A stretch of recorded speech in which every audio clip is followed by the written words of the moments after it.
What's up everyone, Darcblade here with a Hunter's Guide to Master Rank Kulve Taroth in MHW Iceborne. The new edition of the Master Rank Kulve Taroth Elder Dragon has been recently introduced, although it has distinct differences from the Kulve Taroth and Arch-Tempered Kulve Taroth sieges. But taking on Master Rank Kulve Taroth is definitely worth it, as it allows you to craft the Kulve Taroth Master Rank armor sets, as well as more importantly, upgrade the various appraisal or Kulve Taroth weapons you actually earned from the sieges at high rank. In this video I'm going to break down Master Rank Kulve Taroth, the moves and new moves it has, the rewards you can gain from it, and more. So let's get into this. First of all, how to access Master Rank Kulve Taroth. Well, Master Rank Kulve Taroth is locked behind an event quest, and in order to be able to take part in this event quest there are a few requirements. First of all, hunters have to be Master Rank 24 or higher. You also have to have met the conditions to access the high rank Kulve Taroth siege before you can post this event quest. Once you've done that, you'll have access to the Eternal Gold Rush, a 6-star Master Rank quest that requires hunters to be Master Rank 24 or above. This has players taking on and slaying Kulve Taroth in the Caverns of El Dorado. Notice it says slay Kulve Taroth. In the siege you basically repelled Kulve Taroth whilst trying to break as many body parts as possible, but this time we're actually slaying the monster. So how does this event quest work? Well, although it is a traditional event quest, you do have 50 minutes to take it on for example, there are a few differences. For example, Kulve Taroth will retreat from the area, given enough time. In order to stop Kulve Taroth from leaving the area, players still have to focus on breaking the various body parts of the Elder Dragon. So whilst we are slaying the monster this time, there are still aspects of the siege that transfer over to this event quest. Also, the siege is set up differently. No longer will you start in phase 1 where you're using cannons and that to whittle down Kulve Taroth. You instead start in area 2 where she has her full golden coat on. Damage her enough and break enough body parts and she'll shed the coat and go into the third area, albeit it'll be the second area for this event quest. Here in the fire zone, she becomes a little bit more aggressive, although players still have access to various traps in the area, such as the lava geysers on the floor and a stalactite from the roof. Although there's only one this time, compared to the siege which had 3 of them. Anyway, do enough damage again, break enough parts, and Kulve Taroth will move on to the final area, where it's do or die time, where players have to slay her there, or she will leave the area.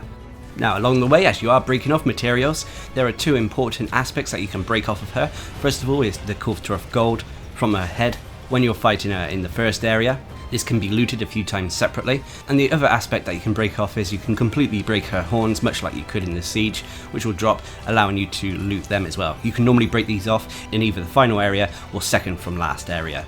Just don't forget to loot them.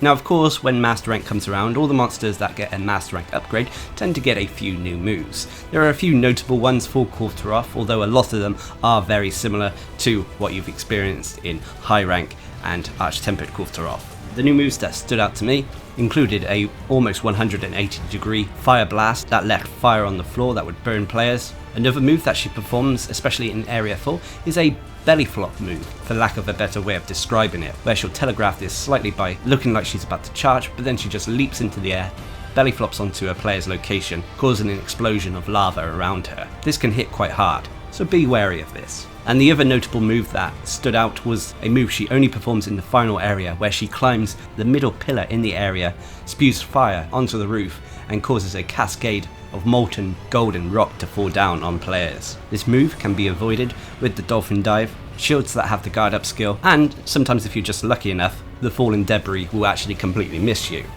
Now, when it comes to taking on Master Rank Kulve Taroth, she does have very similar weaknesses to the high rank version. While she's wearing her gold coat, she's extremely weak to the thunder element, and without it, she's extremely weak to ice. She's quite resistant to the other elements, although fire will soften up her golden coat in the first phase. She is unfortunately quite resistant to most elements out there, but with high enough raw attack, it shouldn't matter too much if you're using an element weapon. One thing that is highly recommended though is Part Breaker. Being able to break the monster body parts more easily will ensure that Kulve Taroth stays in the location for long enough for you to slay it. If not, you may struggle to get this done. Of course, when it comes to Kulve Taroth dealing elemental damage, its main element is fire, so using fire resistance or the fireproof mantle can definitely help. Personally, I tend to use the fireproof mantle, temporal mantle and glider mantle, depending if I have a build that requires a few additional gems. Also, a few tips for taking on Kulve Taroth is to save elements such as paralysis and sleep for the last phase, as well as try to mount it towards the end of the fight. This will give you the best option for controlled wake-ups and damage output. But let's move on to the rewards of Master Rank Kulve Taroth. Now, for breaking off monster body parts and throughout the fight, you'll be able to loot materials from the floor. These, combined with the materials that you get for completing the actual quest, can be used in various ways. First of all, you can craft the Master Rank Beta and Alpha armor sets. These are strong armor sets with lots of useful skills, including set bonuses that have the free meal secret and even come with the Guts skill. Guts is pretty much like Moxie. It allows you to stay alive if you would have otherwise been one-shotted, so long as your health's above a certain threshold.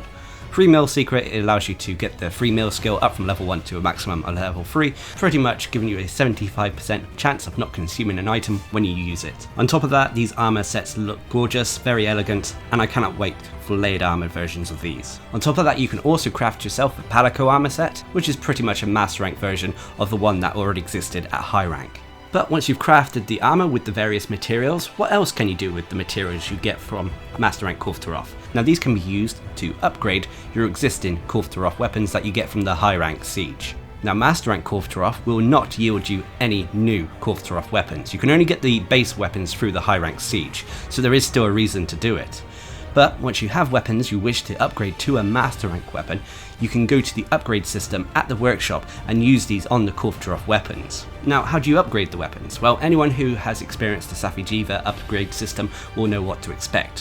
When you select whatever weapon you wish to upgrade, you'll be prompted to apply various Kulve Taroth materials into it. This will upgrade the level from 1 to level 5, level 5 being the maximum.